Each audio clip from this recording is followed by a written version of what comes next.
Capitol Square from the Ohio News Network. Welcome to Capitol Square. I'm John Fortney. We have a great program for you today. We welcome Ken Hanson. He's from the Buckeye Firearms Association. He serves also as a municipal prosecutor and is experienced in firearms legislation. Columbus City Council member Maryellen O'Shaughnessy joins us, elected to City Council in 1997. She serves as chair of the Public Service Committee and is also a graduate of The Ohio State University. Well known in Columbus, she represents the third generation of her family to hold public office. Karen Kassler from our State House Press Corps today, the Bureau Chief of Ohio Public Radio and Television, and from the Dispatch Group, This Week newspapers, Michael Maurer. Well, first of all, I guess let me just start with the basics. Why did you want the change in the law? Because there's a lot to talk about, the veto override, so forth and so on. But first and foremost, what was wrong with the old piece of concealed carry legislation that you wanted changed? Well, I mean, there's a substantial list of things that are wrong with the original concealed carry legislation, House Bill 12. The biggest problems we were having statewide dealt with the car transportation issues. Those were the most immediate concerns. You literally had Korean War vets, World War II vets that have never been in trouble in their lives.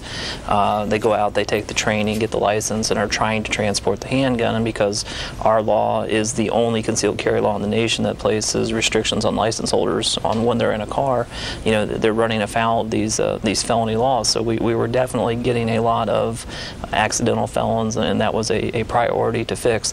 The other major problem we were having was a lot of municipalities were attempting to further regulate what license holders could and could not do, and that was and still is causing problems for license holders. What is so wrong with that? Because from city to city, we do have different ordinances that regulate different activities. What's so wrong with that when it comes to firearms legislation, in your opinion? Well, I have a license to practice law in Ohio. When I go to Toledo or Cleveland or Cincinnati or wherever, I can practice law in that state, and I've got that city, and I've got a pretty good idea how to do it. It should be the same with my license to carry a concealed handgun. I don't have to look up when I'm going into a city to see whether that particular handgun is legal for me to carry in that city. It's an idea of putting everyone on notice, giving them one set of rules to follow so that they have a reasonable chance of complying with the law. Now, Maryellen, Columbus is really upset about this. I know the mayor has been very outspoken because of the assault weapons ban tied into the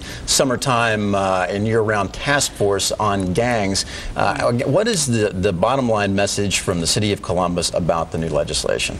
Well, the fact is that our 700 and nearly 20,000 people who live in the city of Columbus have overwhelmingly told us that safety is the #1 issue. Over and over again, and I can tell you that more than 70% of our budget is directed towards safety. This is an overriding concern of not only City Council but also the administration.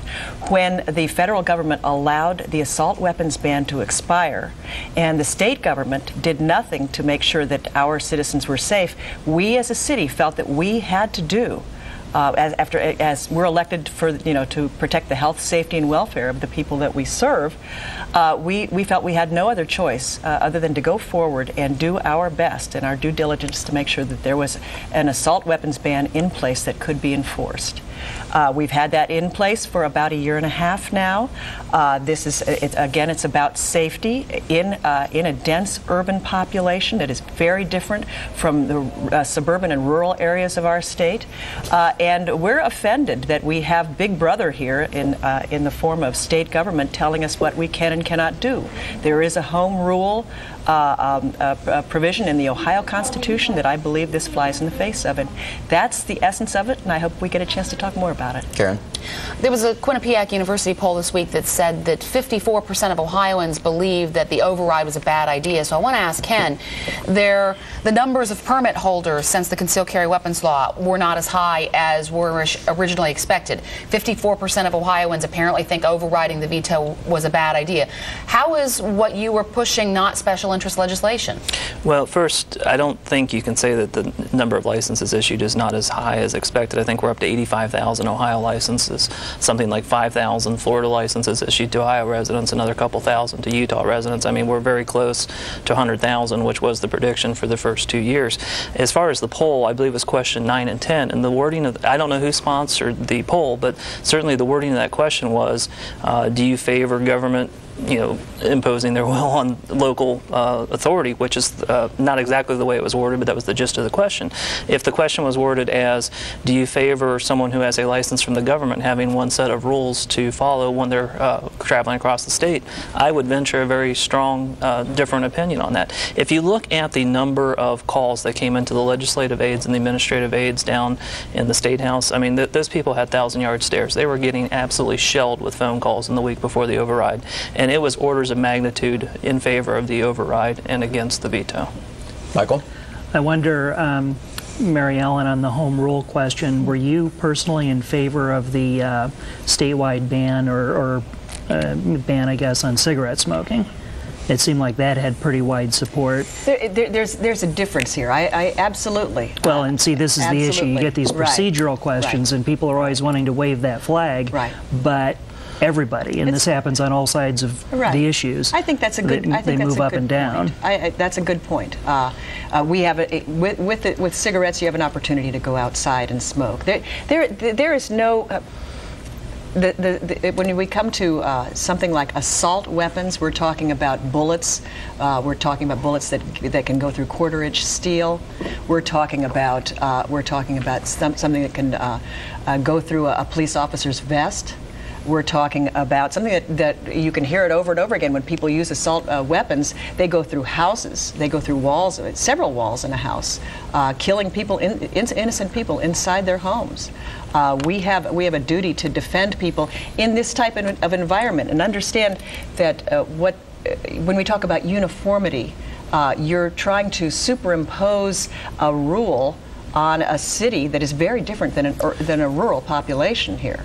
I was thinking of, I did a little research on Mr. Aslanides, and I hope I'm saying his name right.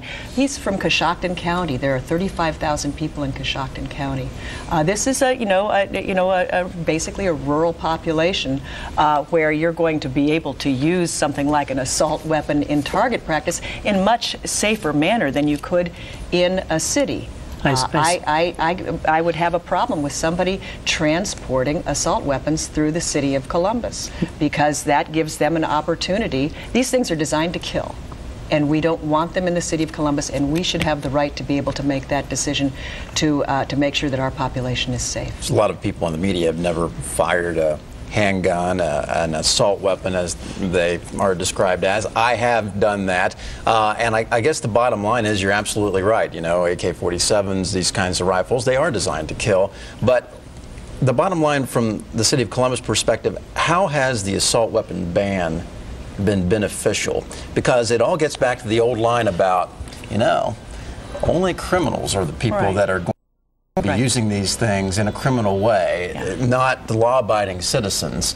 So I guess what's the message about that? Well, the message is that we need to make sure that our police officers have every tool that they need to be successful here. And there are a variety of rules in the books. When one rule is taken away, we have an opportunity to impose another rule that helps them when they catch the bad guys to charge them with something that may stick. Here we've got an opportunity here when we take those gang members off the street to use this local ordinance to charge them with an additional offense. Let me point out that, I understand that this ban was predominantly pushed by Councilmember Mental, and he was unable to be here this morning, and I wish he would have been able to. First of all, guns are not designed to kill. They're designed to put a projectile on a target. What the user does with that is what determines it. We don't blame a hammer for building a house. These local ordinances punish as misdemeanors these crimes. Look at the Maurice Claret case. He was dead to rights in violation of the Columbus assault weapon ban. He was not charged for violating that assault weapon ban. Why? Because any crime you can commit in Ohio with a gun is already a felony, meaning that these local ordinances are not being used to punish people that are committing crimes, because the people that commit the crimes are already punished with a felony, meaning that the city cannot charge them and give them a tool or something to impose a sanction on the people that are committing crimes with these guns. But as a prosecutor yourself, you would have to think that you'd be sympathetic to cities that do have problems with gangs and so forth and so on. Is there a better way to prosecute them under existing law? Is that your message? Absolutely, absolutely. You know, Ryan McClinn, the mayor of Dayton, was talking about, well, we have a gunfire problem. We already have a statute on the book that deals with gunfire. We have a problem with people shooting at police. We already have a statute on the books dealing with shooting at police. I mean, all of these things are addressed.